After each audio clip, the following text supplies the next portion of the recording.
بسم اللہ الرحمن الرحیم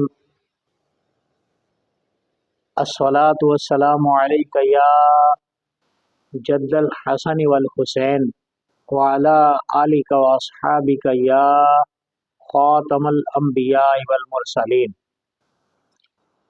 ذی وقار ناظرین و سامعین، آج ہم حضور صلی اللہ علیہ وسلم کی اہل بیت اور آپ کے پاک صحابہ کے بارے میں گزارشات کریں گے۔ رسول اللہ صلی اللہ علیہ وسلم نے اپنی اہل بیت اطہار کے متعلق ارشاد فرمایا کہ میری اہل بیت یہ کشتی نوح کی طرح ہے، اور صحابہ کرام کے متعلق ارشاد فرمایا صحابہ ہدایت کے ستارے ہیں، جو بھی ان کی پیروی کرے گا وہ ہدایت یافتہ ہوگا۔ تو قرآن و حدیث میں صحابہ کرام اور اہل بیت اطہار کے متعلق بہت ہمیں رہنمائی ملتی ہے۔ اب قرآن پاک بھی ہم تک پہنچا تو حضور علیہ السلام کی اہل بیت اور اصحاب رسول صلی اللہ علیہ وسلم ورضی اللہ عنہم کے توسط سے پہنچا۔ حضور علیہ السلام کی اہل بیت اور صحابہ کرام نے مل کر قرآن پاک کو جمع فرمایا۔ یہ امت پر احسان ہے جو رسول اللہ صلی اللہ علیہ وسلم کے قلب اطہر پر 23 سال کے دورانیے میں نزول قرآن ہوا، وہ سب صحابہ اور اہل بیت اطہار نے مل کر جمع فرمایا، اور جو سب سے پہلا نسخہ تیار ہوا اس نسخے کا نام ہے المصحف الامام۔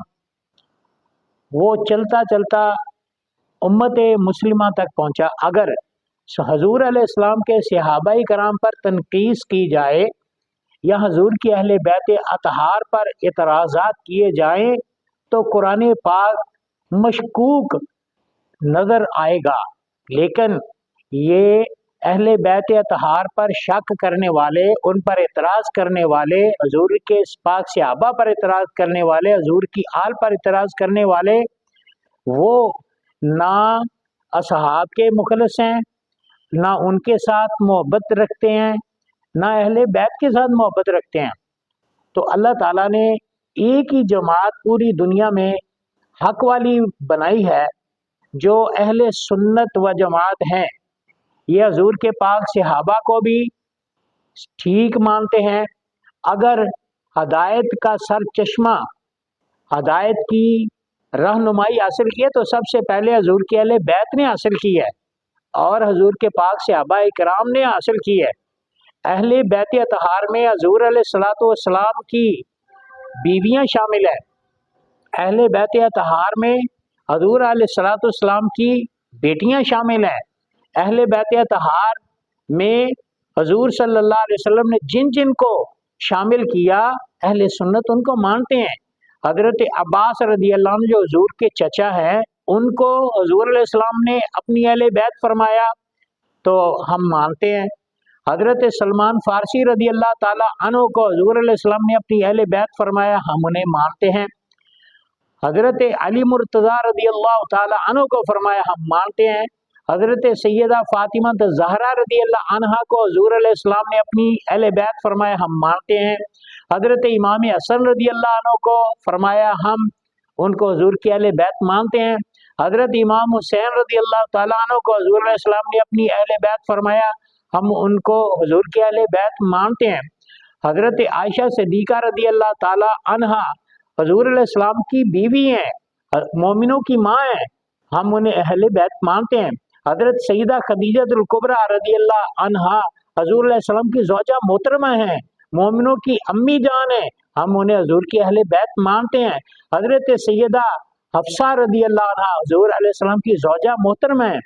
حضرت سیدہ سلمہ رضی اللہ عنہا حضور علیہ السلام کی زوجہ محترمہ ہیں، ہم انہیں حضور کی اہل بیت مانتے ہیں۔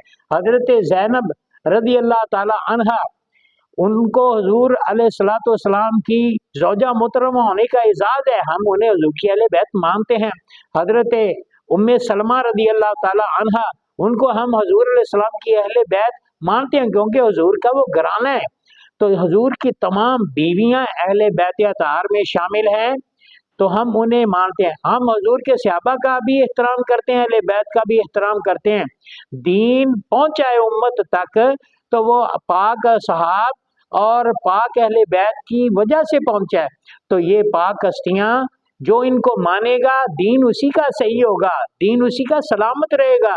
जो इनमें से किसी की शान में बेअदबी करे, कोई ये कहे कि जी सहाबाए कराम ठीक नहीं है, तो उसने भी दीन को नहीं माना, उसने इस्लाम को नहीं माना, उसने कुरान को नहीं माना। जो हुजूर अलैहिस्सलाम के अहले बैत अतहार पर एतराज करे, उसने भी ना कुरान माना, ना दीन माना, ना इस्लाम माना। अब देखें कि इस कायनात में रसूलुल्लाह सल्लल्लाहु अलैहि वसल्लम ने कुरान पाक अपने असहाब के सामने उनको फरमाया कि मुझ पर वही नाजिल होती है, मुझ पर अल्लाह ताला का कुरान आता है। तो हुजूर अलैहिस्सलाम के सहाबाए कराम ने दिलो जान से माना।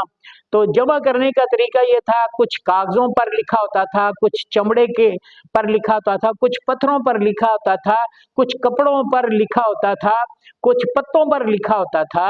तो जिस तरह कुरान पाक नाजिल हुआ सहाबाए कराम ने और अहले बैत अताहार ने, उसी तरह कुरान पाक को उम्मत तक पहुंचाया। इसमें जरा भी शक व शुबे वाली बात नहीं है। और जो कलमा तैयबा है वो ला इलाहा इल्लल्लाह मुहम्मद रसूलुल्लाह है। जो इसमें कमी करे उसका भी इस्लाम से ताल्लुक नहीं है, और जो इसमें ज्यादती करे उसका भी इस्लाम से ताल्लुक नहीं है। ये ला इलाहा इल्लल्लाह मुहम्मद रसूलुल्लाह, ये हुजूर अलैहिस्सलाम ने अपने पाक सहाबा को पढ़ाया है, उन्होंने यही पढ़ा, इसमें कोई इजाफा नहीं किया, कोई कमी नहीं की। हुजूर अलैहिस्सलाम ने हजरत अली रदी अल्लाह ताला अन्हु को पढ़ाया, अपने तमाम अहले बैत को पढ़ाया, यही कलमा पढ़ाया। इसमें जो इजाफा करे उसका इस्लाम के साथ कोई ताल्लुक नहीं है। पाक सहाबा वो हदायत के सितारे हैं, जिन्होंने रहनुमाई हासिल करनी है तो इनको इन सितारों को हदायत के मरकज मानना पड़ेगा। और कश्ती नूह, कामयाबी हजरत नूह अलैहिस्सलाम की कश्ती में जो सवार हुए उन्हीं को मिली। तो जो कश्ती के पीछे रहे, जो कश्ती से दूर रहे, वो गर्क हो गए।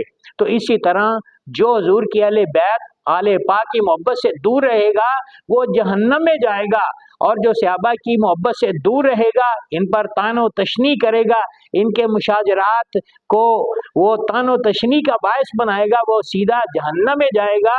अल्लाह ताला ने हमें मोहब्बत वाले बनाया है, तो मोहब्बत वाले बन के रहना चाहिए। ऐसे लोगों की बातें नहीं सुननी चाहिए जो सहाबाए कराम पर तानो तशनी करते हैं, हुजूर के अहले बैत अताहार पर इतराज़ात करते हैं, यजीद को अपना इमाम मानते हैं। हम कहते हैं तुम्हें यजीद मुबारक हो, हमें हुसैन पाक की इमामत में उनकी गुलामी नसीब हो।